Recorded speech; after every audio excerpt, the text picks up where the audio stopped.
Welcome to the Velvet Rose podcast, episode 5. Today's topic is energy vampires. We're going to go very deep today. So take note, get ready. An energy vampire is an individual or group who feeds off of you, except they're not taking a bite to drink your blood. They're feeding off of your energy, mentally, and spiritually. In folklore, it said vampires were advanced species that came to this planet in search of survival. There was an element that they needed, or that meant extinction. That element is iron. Earth was the perfect dinner plate, and humans the main course. The vampires took human form to blend in. They learned and adapted to humans, but only so they could have access to what they really wanted: blood. The energy vampire is the great, great, great grandson of the vampires of old. They're the modern version. No blood. However, they still need you to survive. The first step for an energy vampire is to select their victim. Now, even the vampires of old were picky. They could sense quality blood. They usually didn't want them too old or too sick. They wanted someone healthy, someone that had vitality, because they understood you are what you eat. An energy vampire usually chooses an unsuspecting individual who radiates light, warmth, empathy, and inner power. This individual usually doesn't even know they have this within them, which makes it that much easier to convince them to give it away. These individuals can be healers, fixers. They help others at their own expense. They may even believe that they can love someone into changing. They're overgiving. They may have a problem saying no, always trying to be nice while allowing others to disrespect them just to keep the peace. Energy vampire will push all of these limits to see exactly how much they can drain you. Psychological warfare. The energy vampire enacts psychological and spiritual warfare on you. Their number one tactic is to manipulate your perception. And again, just like the vampires of old, an energy vampire won't appear as some snarling monster foaming out the mouth. They rarely show up looking like danger. They usually show up as everything you've ever wanted. They usually show up as someone that's too good to be true. The knight in shining armor, the friend that understands you, the mentor that you've always wanted guidance from, the parent that you always wanted love from, that boss that just wants to see you win. It's all an act. It's all for show.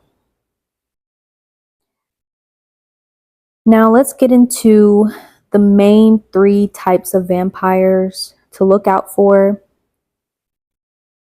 First, the victim. The victim usually comes to you from a vulnerable approach. They may start off with a sob story, trauma dumping. Something is always going wrong in their life. This person just has the worst luck ever. This is a tactic to present themselves as weak, misunderstood, and lonely. And this works on the healers and the empaths because They lead with their emotions, and they're very sensitive emotionally and spiritually. For those type of people, once they're able to hook you emotionally, once they're able to get you to buy into whatever story that they're trying to sell you, that's when they're able to sink their teeth into you. That's the hook, is to get you emotionally invested. Everything after that point is effortless. The energy vampire is going to attach to you energetically. There will be an invisible cord that you're totally unaware of. The knight, aka the knight in shining armor, the savior. This energy vampire will wear a mask to gain your trust, and you're the vulnerable one in the situation. You're the victim. And this person can sense your vulnerabilities. They may even pry or ask questions to get you to open up and tell them exactly what you're going through, so that they can come in as the savior, as the protector, to rescue you from your situation. And oh boy, do they lay it on thick.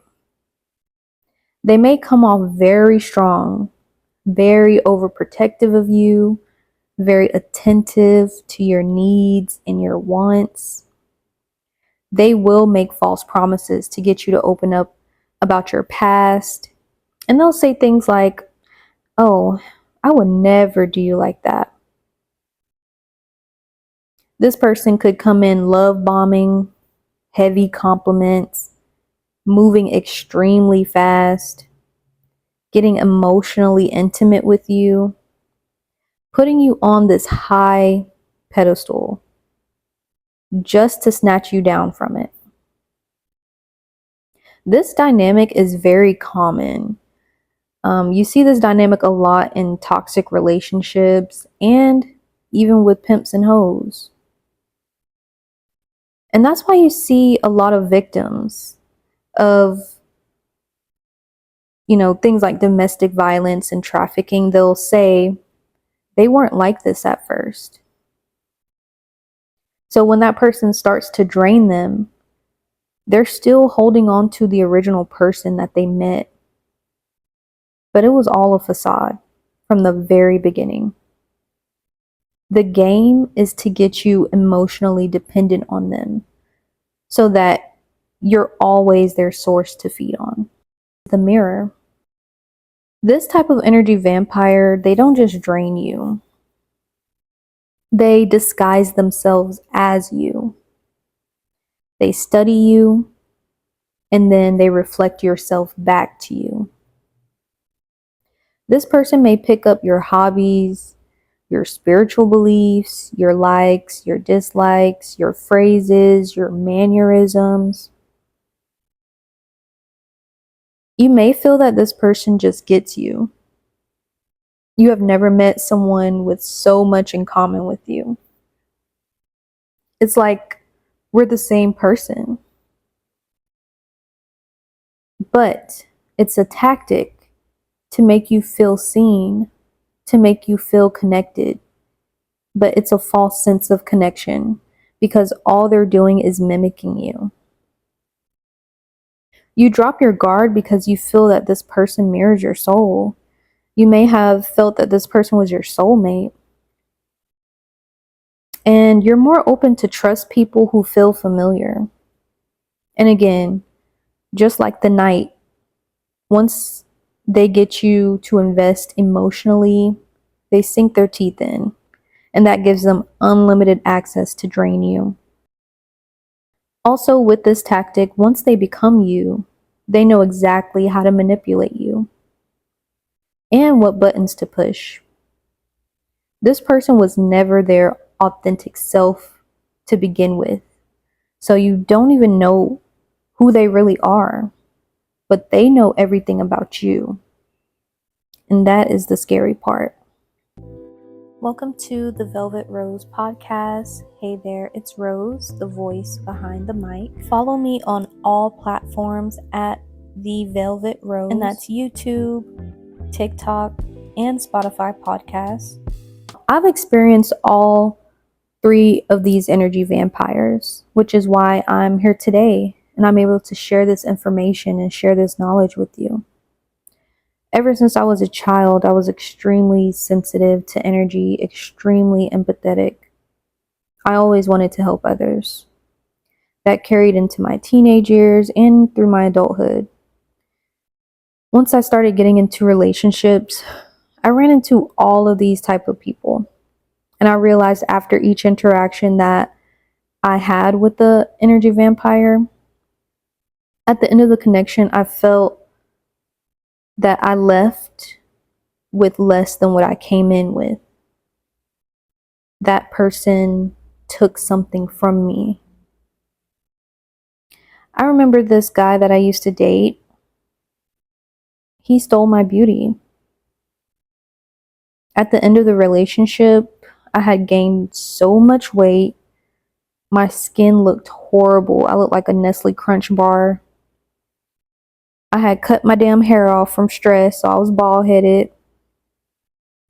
I just looked completely drained. I didn't even look like myself. And he was looking better than ever. He took my vitality. He took my beauty. I also remember I had a friend that came to me as a victim. She always had something negative going on in her life. And me being empathetic, me being caring, I would always extend a helping hand to her, sometimes overextending myself to help her. And by the time I realized that she wasn't actually a true friend to me, that she was just using me as a source of some type of safety net that she could fall back on.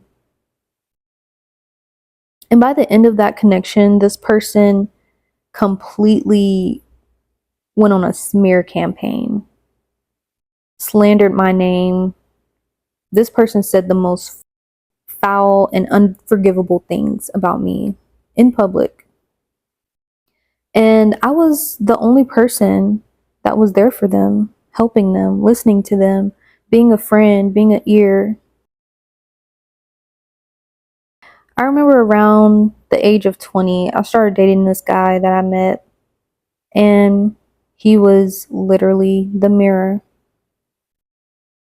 On our first date, I opened up a little. I didn't tell him everything, but I told him some of my likes and interests, the usual conversations that you have on a first date. Tell me why this boy had the exact same interest as me. He had the same favorite color as me, same occupation. We were in similar fields. I like to do art. He did graphic designing. I told this boy my favorite bird. He even had the same favorite bird as me. A flamingo. Really? Like, I didn't know the game at the time. I didn't know that he was just mirroring me so that he could gain favor. And by the end of that connection, he had me so emotionally attached to him, so hooked on him. I had lost sight of myself.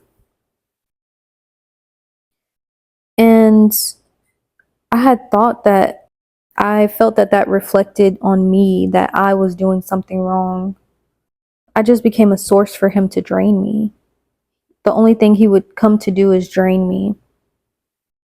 And I allowed that because I didn't understand the type of dynamic that I was really in. I didn't understand that he was putting on this fake persona to gain access to me and to use me. So, if you've ever felt drained in a connection, again, whether it be a family member, a friend, a romantic partner, a coworker, a boss, hell, the damn mailman, it could be anybody. Don't ignore that feeling because that is your intuition.